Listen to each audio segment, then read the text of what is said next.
Welcome to the CFL Outsider, a short series of totally impartial hot takes, odd takes, and generally unconventional opinions on the CFL and Canadian football, with your host and presenter, Old Man Shouting at Clouds.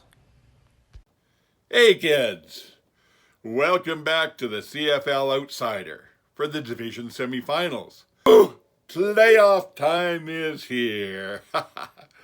I remain, as always, your 100% impartial, completely unbiased, and really kind of excited host and presenter, Old Man Shouting at Clouds.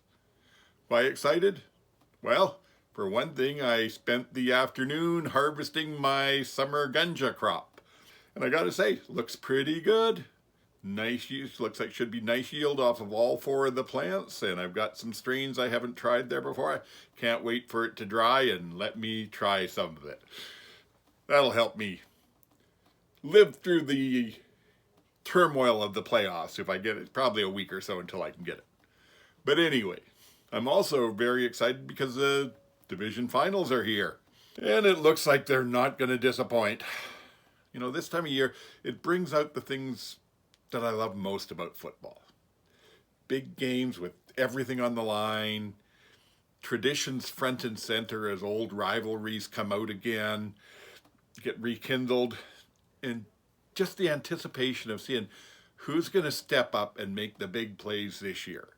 Who's going to be the ones to make us learn their names? You know, when I never played at the pro level, of course, but when I played, I used to love this time of year more than anything. And for some reason, I never got nervous, worried about big games. I just loved playing. I just loved getting out there and actually hitting somebody. So, you know, we were in a provincial final, a couple of years actually, but I remember one year teammates puking in the locker room, and I was just, I don't know, the love of the game blinded me to anything but just going out there and doing it. And it was really only years later that I realized how lucky I was to have had that experience in the first place. I don't know. It's a wonderful thing, and anybody who gets any chance to play football should do so. Any of you that have young children, get them out there. It's worth the try. You learn a lot. And finally, I'm a little excited by the fact that this week I'm dipping my toes a bit further into the social media pool. I cannot, in good conscience, support the evil empires of Zuckerberg or Musk. So I'm venturing forward with Mastodon and Blue Sky. And I'm already on Reddit, of course. I'll put my handles, I think they call it, my contact info for all three of them in the show notes, both on podcast and YouTube. So if you're on any of those platforms, come on over and follow me there too. We'll start our own little unevil empire. In Pick'em, I went 1-1. I guess I had a little too much faith in the Red Blacks. I really thought they were going to get it done, but I don't feel bad about that because they did make a game of it, and the breaks didn't go their way. One or two things different, they could have been moving on. While Toronto was the better team, I knew that. I just thought Ottawa would be a little more pumped up, and I did not expect that Toronto would come out with the energy and intensity that they had. They're fully prepped and playing to their potential. Now in the Western game, I did have the Riders, and I had them by 9 points as my margin of error, so that was pretty much perfect. I'll take it. I'm still 1-1, and in a 5-game pick'em, I don't see that doing well for me. So let's move on to the games, the two that we saw this weekend. Game 1, Ottawa 38 at Toronto 58. Lady Luck doesn't leave with the one that brung her. Ottawa started out lucky, but she shifted over to the Argos before too long. The TSN broadcast started with a shot of a trio of young male fans. They looked like they were about 10 years old or so. They were all decked out in their team gear and stuff, and they were mimicking the older fans. You know, they were pulling out their jerseys. Look who I'm cheering for. Look who my team is. And they were flexing and doing all that stuff. And yeah, it was pretty cute, and would have looked more macho if one of them wasn't wearing a teddy bear hoodie. That sort of set the tone for the game. And I got to say, it looks like the Red Blacks started out, I figured they had the Argos defense deciphered. They started out with 2 long drives sandwiched around a Argo 2 and out. The first was an 11-play, 68-yard drive that ended with a field goal. On their second opportunity, the Red Blacks went 83 yards on 12 plays before Brown hit Braylon Addison in the end zone. Addison was in as a running back again. He started out, he lined up in the backfield, motioned out to an empty set, and that was a formation that was giving the Argos defense fits for the first half of the game. They didn't get a cover on him, touchdown for him. And you know, putting a receiver with some running back skills in the backfield for Ottawa, it made some sense. It gave them a lot of flexibility in formations without changing personnel. And frankly, Tommy Condell calls games like the forward run is illegal anyway. And I can say that that touchdown to Addison, it wouldn't have happened if it weren't for the fact that Justin Hardy came across the backfield and just made a very beautiful block on an Argo blitzer. I have to admit, I missed that in real time, and I want to thank Matt Dunnigan for pointing it out at halftime. Helped my enjoyment of the game. Thank you, Matty. Now, on the second opportunity the Argos got, they moved the ball down into field goal range. So it was 10-3. That was quarter time. Ottawa went 2 it out, but they got the ball right back on the next series. They added a pass rusher to the right side on a play, and that occupied the right tackle. And the right guard joined the center on a double team and left Lorenzo Malden unblocked. He flattened the Chad with a real tooth rattler, knocked the ball loose, and they got it back. But they couldn't do much with it from there, so they settled for a field goal. And after that great play by Malden, TSN went to a commercial break, and when they opened, it was his face right in the camera, closer than I can get now, the whole screen. It was a little disconcerting on a 60-inch TV screen, I got to tell you that. That was kind of the end of the good news for the Red Black. Their nightmare kind of started right there. Next play, the Chad hits Polk on a 70-yard touchdown pass. One play and it's in. Red Black come back. They stick to their ball control. They were doing well. They were moving good on the Argos defense. And they get the ball another 58 yards on 8 plays, but then Ward has to kick yet another field goal. Toronto gets it on their 40, and this time it took them twice as long to score. Yeah, 2 passes. One to Maitel and then one to Daniels in the end zone. And Ottawa. So now we're under 3 minutes. Ottawa gets the ball back, and they're not quitting. Not at all. They march it down 76 yards in 2 minutes and 36 seconds, and Ackland's in the end zone with the ball, and it's a touchdown. 6 seconds left in the half, so you got to figure it's going to be 23-17 at halftime, right? Like I said, the breaks just weren't going Ottawa's way. Ford somehow managed to bounce the kick off of one of the Argos' frontline blockers. They fell on it, and boom, they're in field goal range with 2 seconds left. The halftime score, instead of going 23-17, is 23-20. In the second half, Toronto's offense, they stayed in high gear, and Ottawa's kind of stalled. 2 touchdowns for the double blue, and Ottawa was only really able to come back with a field goal. That was the third quarter, and at the end of it, it was 34-36. They traded touchdowns to start the fourth quarter, and then the wheels really came off for Ottawa. Toronto managed to get a field goal, and then they picked off a pick 6 on a nice play where McManus caught it, and then it was running to the, well, how do you say right or left on the field? Watching from behind him, he was running to the left, and everybody was chasing after him to tackle him, and McFadden came back the opposite direction to the right. McManus tossed him a quick little lateral, took a chance with it, but it was there, and it was the effect of a reverse. Everybody was running the other direction. McFadden was wide open. Now, I got to say, I'm not sure. I think it might have been number 52 for the Red Blacks. One of the big linemen didn't give up. He was putting everything. He didn't have a prayer, but he did not stop running his hardest trying to catch up to McFadden until it was in the end zone. So Got to say that for the Red Black. They certainly went down fighting. They did not give up anything at all. But, like I said, there was that one, and then Franklin picked off another one for a long return. And even though Ottawa managed to come back and get one more touchdown, it was just too little too late. So that's how the game ended up. A few other things to think about, though. Seemed like anytime Ottawa got the ball down inside Toronto's 10-yard line, they'd pull Brown out and go with Crum and a running package. Against that Toronto run defense that's fierce, I didn't get it. You're not trying to run the ball at all until you get down right close where it's really difficult to run, and now you're going to try that? Didn't make a lot of sense to me. And the Argos, frankly, on offense, they picked on the same spot for 2 touchdowns 2 times. That doesn't make a lot of sense, does it?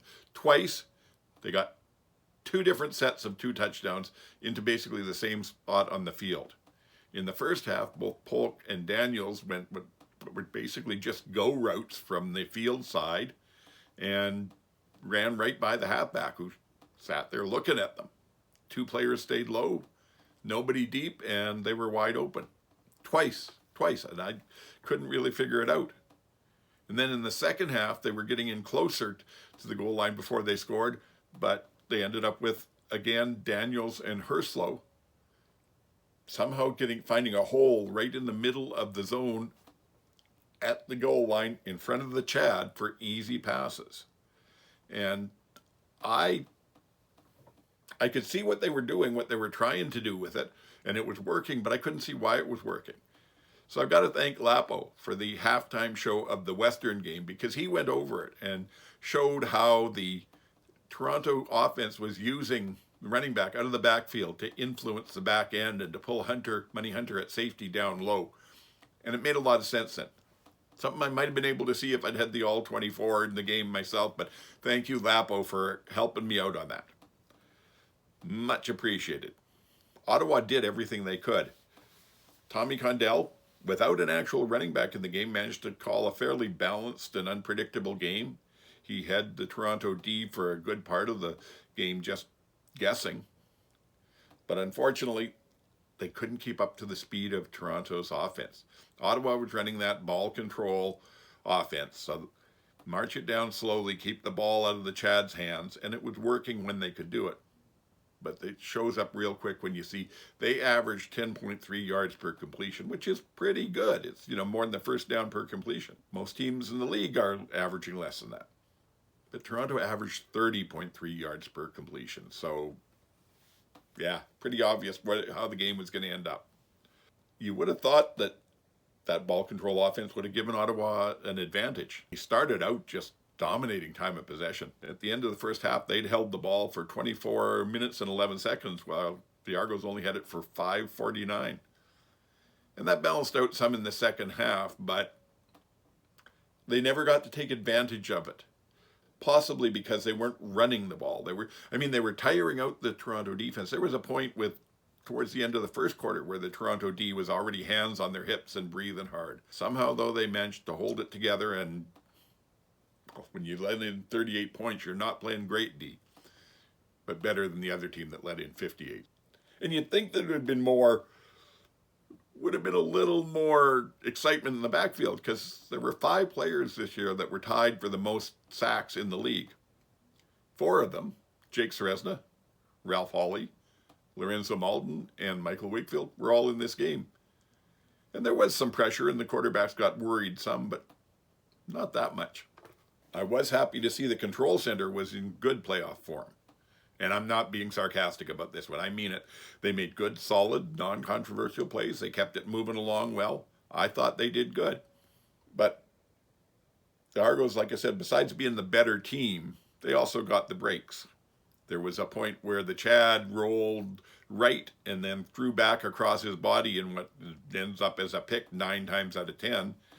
Especially when the receiver, Brissett, tips it up in the air, but nope, no pick. Somehow even Daniels comes down with it, and it's a completion. So football gods just seem to be on their side. Red Blacks didn't give up, kept on fighting all the way through to the very end. They did get a late touchdown, and it helped them a little bit, but too little, too late. And that took us over to the Western final game, Game 2, BC 19 at Saskatchewan 28. The Milligan giveth and the Milligan taketh away. So here we were, it was 5 degrees, plus 5 degrees at kickoff, and already some of these players were in cold weather gear. Maybe it's a good thing that the Grey Cup is in the Dome and they'll only have one more cold game in Winnipeg to play. Apparently it may not be bad in Winnipeg too. They're saying probably, I think, above 0 at kickoff anyway, which for mid-November is not too bad. Early November, whatever.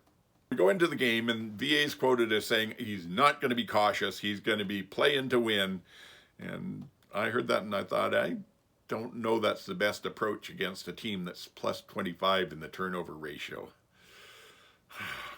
Guess we'd see as the game went on. Now BC's first drive went very well actually. 7 plays, got them to the 54, and it seemed like just a routine curl route broke their way. Roland Milligan, I think, tried to make a break on the ball, tried to undercut it and intercept it. Suits certainly seemed to think that he did, and I think he might have been right. If he did, he took a bad angle, missed, and there was nobody else any deeper than him. So Katoy rambles 56 yards into the end zone. And he is not their speed receiver, not at whatever size he is. Whatever it is, 9'12" and 400 pounds or something for a receiver, he's big. It was windy that day in Regina, and Sean White managed to doink the convert off the goalpost, 6-0. The Riders did get themselves going. They came back and moved the ball, a couple of nice drives, but had settled for a lot of their field goals off of it. And on the second of the ones, they weathered what could have been a bad moment. Their ball carrier got tackled, and it looked fairly obvious. It was 3rd and inches. So they sent the short yardage team out, the big boys out there. They got out, the play was whistled in, the clock's running, and then all of a sudden the coaches noticed, oh my God, the officials actually marked it back 2 yards behind there. Oh, but no panic, and I guess they got the word in to Patterson with the short yardage unit, and he just didn't run the play, took a delay a game, kicked the second field goal. It all worked out fine. Nice to see a younger coaching group with their heads in the game and having the right mindset. As the game went on, it became apparent that the Riders' defensive game plan was to hold VA in check early. They had excellent lane discipline on their pass rush, and it allowed them to keep VA in the pocket and uncomfortable. And that was with only 4 rushing, and they blanketed the field behind them with a nice zone. VA wasn't able to break contain and create the magic on the fly that he loves to do.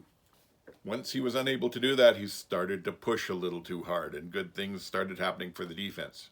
He finally got outside in the second quarter, but he was already in flustered mode and threw a fairly easy pick to Sales. McInnes, who I don't quite understand his play some of the times. Yes, he's the leading receiver in the league, but he was standing beside Sales and decided to stand there and appreciate the nice interception rather than do anything to break it up. I don't always understand. The Riders then get the ball on their own 49. 10 plays later, they march down the field. They add a bit of a wrinkle, and A.J. Ouellette scores from the 1. And what was that wrinkle? Well, rather than bringing in the big guys and running a sneak from the 1 with Patterson on 3rd down, they lined up in shotgun with Harrison there. And then just before the snap, A.J. moved up quickly under center, took the snap, and managed to punch it across the goal line for the 1-yard touchdown. So there's 3 things that I think are worth mentioning here with this. On 2nd and 10 from the Lions 20 in this drive, they managed to get it down and into 1st and goal with an absolutely beautiful pass from Harris to Emlis. There was a tiny little hole in the middle of the zone defense, players closing from either side. The only place that Harris could put it to keep it away from people was kind of low and inside, in between the 2 players. And Emlis did a beautiful sliding catch and got it. So that was nice.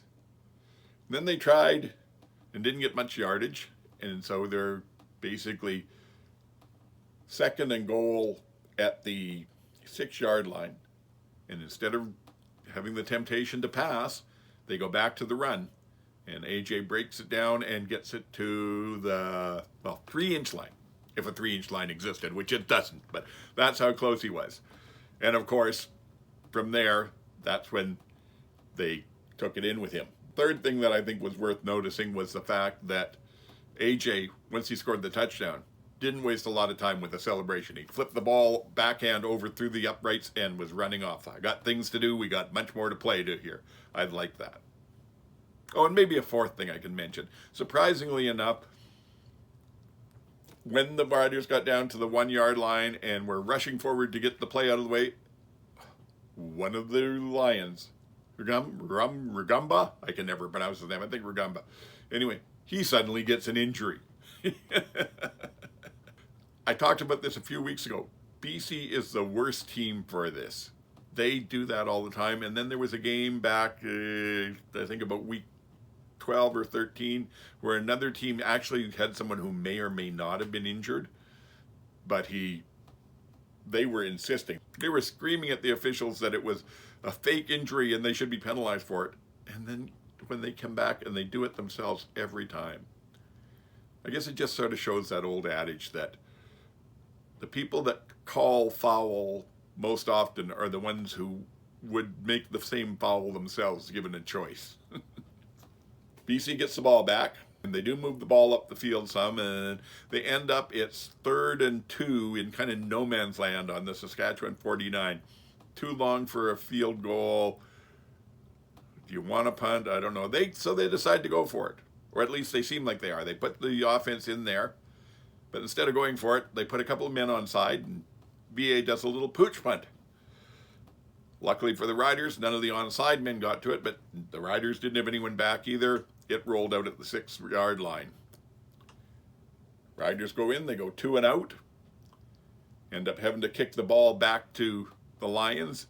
It's kind of a Montreal game all of a sudden. It was windy in Saskatchewan. And Corsac's punt goes, what was it? I think it was 26 yards. And then they get a no yards call on top of that. So they've given the Lions back the ball on the Riders' 22-yard line. 3 plays later, BA hits McInnes in the end zone, and we're all tied up 13 at the half. Now, the halftime interviews I found interesting. McInnes said, "We have to take care of the ball. We have to protect the ball. The ball is our haven." And in about that tone. His intensity on the subject was less than convincing, and it certainly was no obsession for possession. Meanwhile, AJ said the game plan for the second half was to continue to out-physical the Lions. Who'd have thunk it? And the second half was physical. Oh yeah. Ely for the Lions and Fields for the Riders both got unnecessary roughness penalties for big hits on receivers. 10, 15 years ago, they would have been highlight hits. Now they're penalties, and that's a good thing. But some of me still likes these big hits. I don't know. I'm a bad person. Anyway, the Lions also stuffed Patterson on 3rd and 1 at the Riders' 49. And then when AJ had a chance for a 30-yard touchdown gallop, all he had to do was basically slam a shoulder into Christian Covington and bounce him out of his way. That was very pretty. Nice walk-in touchdown there. Basically, that was the first of 2. The Riders won it with 2 touchdowns in the second half, and they only allowed BC a couple of field goals. As time wore down, BA was forced into taking more chances. So he got picked off first by Lacombo down on the goal line, and then, appropriately, by Milligan to seal the deal. Now, Suits has said many times in the game and in previous game actually, that Lacombo was close to picking one off. And once he got one, they might start coming in bunches. I believe the Riders would hope so. That could help their playoffs. A couple other things before we get off of this game that I noticed. That 30-yard touchdown to AJ, it wouldn't have happened without a great block by Johnson on the BC corner. Let AJ go in standing up. Glenn Suter he was in playoff form. He was doing a great job, describing what the breakdown on the plays were, who was in position, who wasn't, what was working, why it wasn't working. was really informative and just exactly what a color man is supposed to do. And that makes me wonder. I mean, I know we can't all be going 100% at our job every day. But why, when he's capable of turning in this kind of a job, this kind of a broadcast where it really makes it enjoyable and you learn from listening to him, why does he then take games off sometimes and just go back to a bunch of old cliches over and over again? I thank you for the great work here, Glenn. I'd like to see more of it. What else do we have here? I have heard a lot of fans asking, the Riders used AJ on that sneak down at the goal line. And then when they needed one at midfield, they went back to Patterson and it didn't work. Why didn't they just put AJ back in? Well, possibly because, as I said earlier, the one on the goal line was kind of a trick play. They didn't have the big team in there. It looked like it was just going to be a run out of shotgun or a pass or something. That surprise wouldn't have happened again at midfield. So might have worked, might not have. But I think that's why they didn't do it there. Said it was windy, and it was. There was one point in the game where on the same goalpost, you got the two goalposts going up, and the flags on either side are pointing straight out in opposite directions. How a wind swirls like that, I don't know. And it makes sense that White missed a field goal and a convert. And the Riders, I guess their field goals, they managed to get at the right times. What else do I have? Oh, Caleb Saunders. I don't know what he weighs. He's a defensive tackle, so I'm guessing in the high 200, maybe 300-pound range. He ran down VA from behind and took him down for a sack. And more impressively for the Riders, apparently he's 23. I can see them having a bright spot for him, or him being a bright spot for the Riders for the next few years. Also, there was a point in the game where, unfortunately for the Riders, Trevor Reed, their rookie left tackle, who's their Rookie of the Year nominee this year, and has played, he went out during one game for part of the game as an injury, otherwise been in the full time. He got his knee rolled up on, or his leg. Actually, what happened was he was falling forward, someone got trapped, another body got trapped behind him between his calf and his thighs, and then he got pushed back, so his knee had to kind of stretch that way to get around the body, and it didn't look good. Now, I've had that happen to me in my playing time too, and it hurts like hell, but at least it wasn't a longer term thing. I was able to bounce back fairly quickly, and I'm hoping he does the same. If not, we'll see what the Riders put out there this weekend. But their adjustments for that was they moved Tate over to left tackle. They put Godber in at center, and Ferland went out to right tackle. Not a bad adjustment when you put an all-star center in as your number 6 lineman. And it really worked well. Tate got beat once by Betts. He got him back on his heels and bull rushed him into Harris. But other than that, the line played very well in that configuration. Ferland for outstanding lineman, definitely. He can play anywhere on the line. I also think Benoit Marion has been a great pickup for the Riders. He's looking right at home on the D-line there, and gives them a bit of ratio flexibility that they lost when Charvel de Beer went down. So that'll be helpful. And that's really about all that I have to say about that game. But I do have a couple other extra points here to just throw out there. I don't know if Rider fans will be happy to hear me comment on this, but I was just looking at the history and something surprising kind of occurred to me. The last 2 times the Riders won the Grey Cup, their journey was made a fair bit easier, actually, by key injuries to the opposition. In 2007, Kevin Glenn was injured at the end of the Eastern Final, and Ryan Dinwiddie started the Grey Cup for the Bombers. First start ever, and it went about like you'd expect, and they got the cup. And in the 2013 Grey Cup, Hamilton was at full strength pretty much there, but getting there, the Riders had to beat the Lions at home, which was good, and then go and beat a very good Calgary team in Calgary. And that Calgary team in the final game of the season lost their 2 starting D tackles. Saskatchewan took advantage of it and ran Corey Sheets all over the field. They got past it and into the Grey Cup. So Let's see, do they get the Grey Cup this year without any injuries to the opposition, or does something interesting happen at practice or in one of these games? We'll have to see. What else? Oh, given the events of the last couple of weeks in punting, as it gets colder and the winds are picking up and that, I got to say, one of the things that really surprises me is that you don't see teams, and especially the teams on the prairies, ever reaching out to Bob Cameron and wanting him to come in as a guest coach at training camp. There is nobody that could punt in windy conditions like him. And you'd think you could pass some of that along. The other news this week, well, apparently Dave Dickinson's balloon in Calgary is losing altitude quickly and he had to jettison some weight. So 3 other coaches are gone. Killam from the special teams, Monson from defense, and Simpson, I think, was the defensive line coach. All long-term Calgary coaches, all popular there. And not what I think is the problem with the team. But hey, Dave will be back, and he'll have his brother Craig to run the special teams next year. And Killam? Well, I think all 3 of them will not be on the street for very long. And Killam specifically, Mace had been asking in the spring to talk to him for the special teams coordinator and possibly some other roles in Saskatchewan, and he was denied. So you got at least one choice to go to, probably more. They may be rebuilding that old Calgary staff in Regina. Another one, and this one, the credit goes to the gents over on the 3 Down Nation for this little tidbit. Back in 2019, Rick Campbell was the head coach of a struggling Red Blacks team. After the season was over, they parted ways by mutual agreement. And then shortly afterwards, Campbell was hired by Ed Hervey, who was the GM in BC, and he's become the BC Lions head coach ever since. There were rumors at the time that deal was done long before Campbell left Ottawa.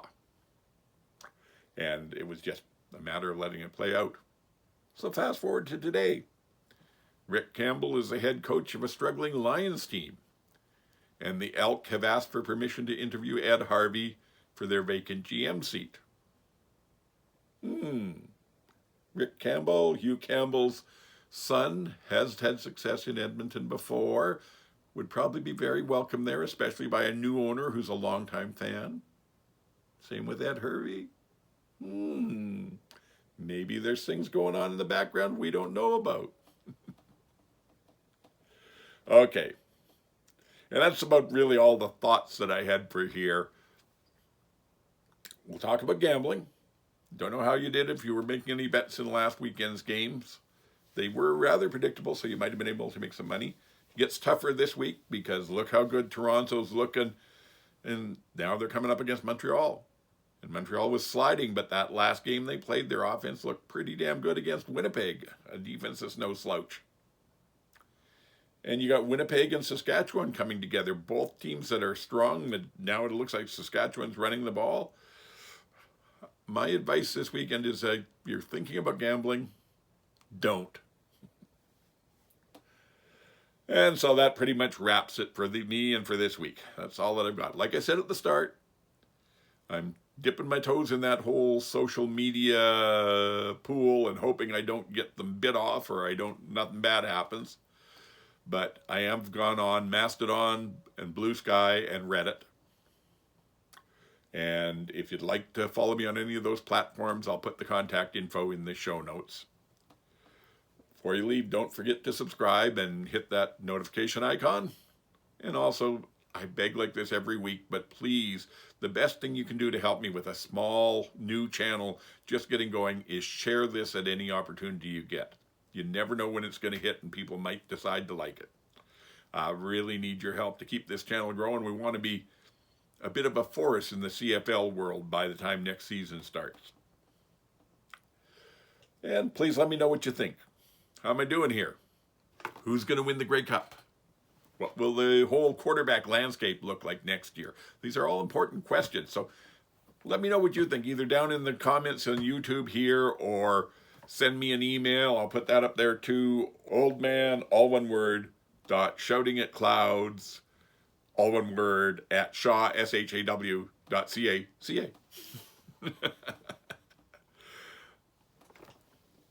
That's it. 2 more weeks of football left to enjoy. Should be the best football of the year, but there's only 2 weeks, so make the most of it. Hope your team's still in and kicking. Hope you're having a lot of fun with this. Good luck if you're playing the playoff pick'em. And until next week, get the hell off my lawn. Woo! Playoff time is here.